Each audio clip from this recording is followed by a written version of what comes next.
in Kenya, despite popular norm that Kenyans tend to stick to traditional foods.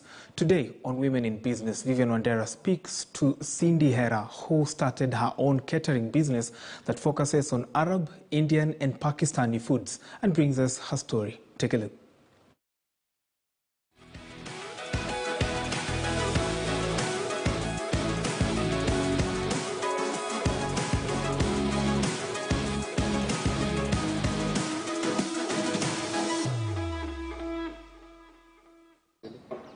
Today on Women in Business, we are doing something a little bit different. We are bringing you the story of Cindi Hera, who is a self-taught chef who now owns her own kitchen. I'm Vivian Wandera, and this is Women in Business. Come with me and let's go meet Cindi.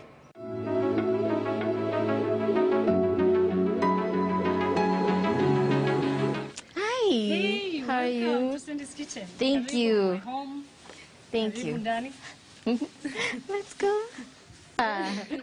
This is a beautiful home. Thank you. So what are you making today?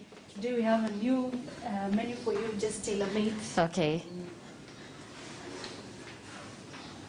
Welcome to my kitchen. Thank you. Cindi, how did you get into the culinary business?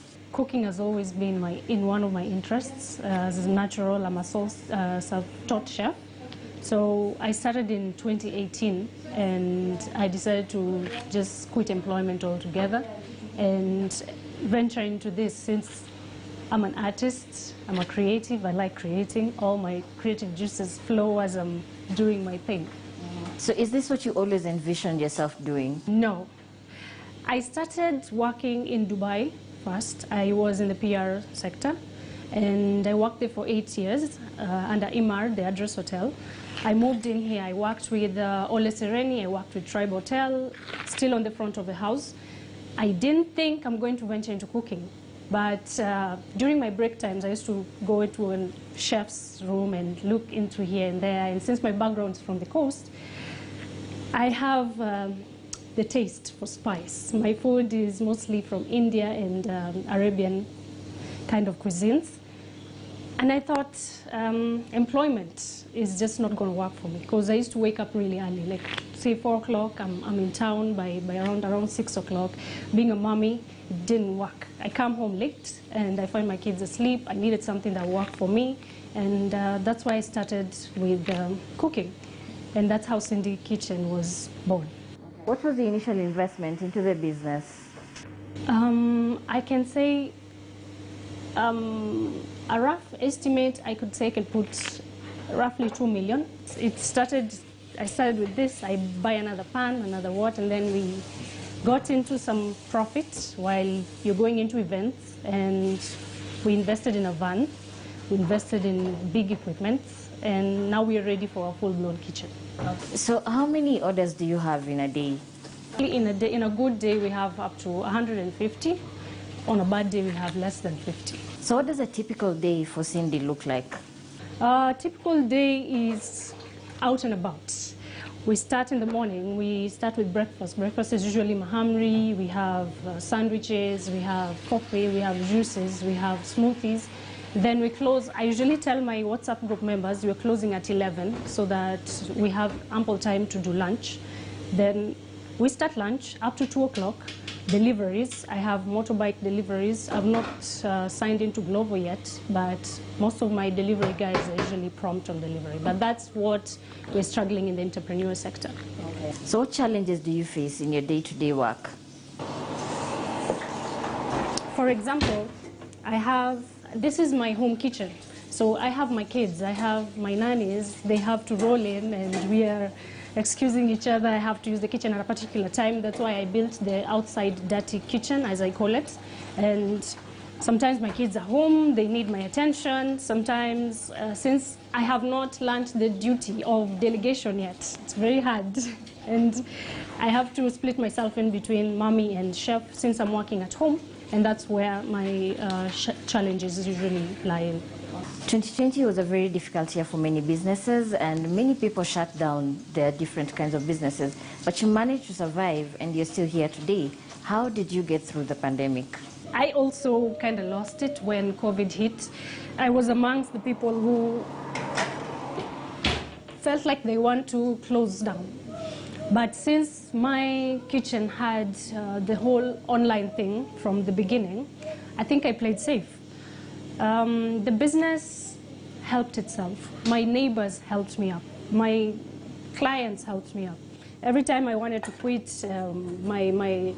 my fans out there, they're telling me, where's the food? Why are you not cooking today? And I'm like, I ran out of stock because most of my stock got spoiled.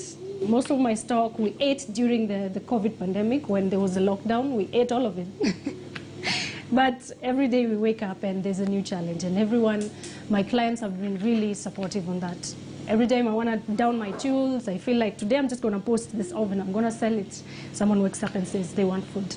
Have you ever gotten to a point where you felt like this is it, I am done, I am shutting down the business? I wake up and think about that like every other week.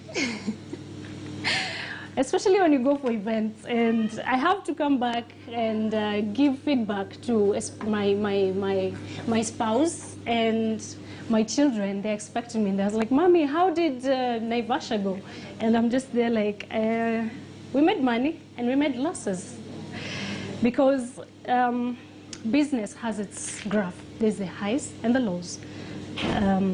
Sometimes we make really major losses. And as the camera is rolling, behind the scenes we're crying because we have lost a lot of money. Investors come in and they see you doing your thing and they say, yeah, we want to be part of this. But until you learn how to do things right, you will lose a lot. There's a lot of loss that comes. What advice would you give other women who are looking to venture into different businesses? I would say go for what rocks your boat. If you wake up one morning and you think, this is what I don't want to do, because life, I can't say life is short, life is really long, especially if you're doing something that you don't like. You wake up one morning and you feel you're just living it like a normal person. You're not feeling like fulfilling. You're not feeling fulfilled. You do what you want to do. You wake up and pull the plug and say, I'm going to start this. But you don't just pull the plug. You have to pre-calculate. If you have a support system, they come in and advise you. I can't say I had people advising me. I just started. But then I learned along the way.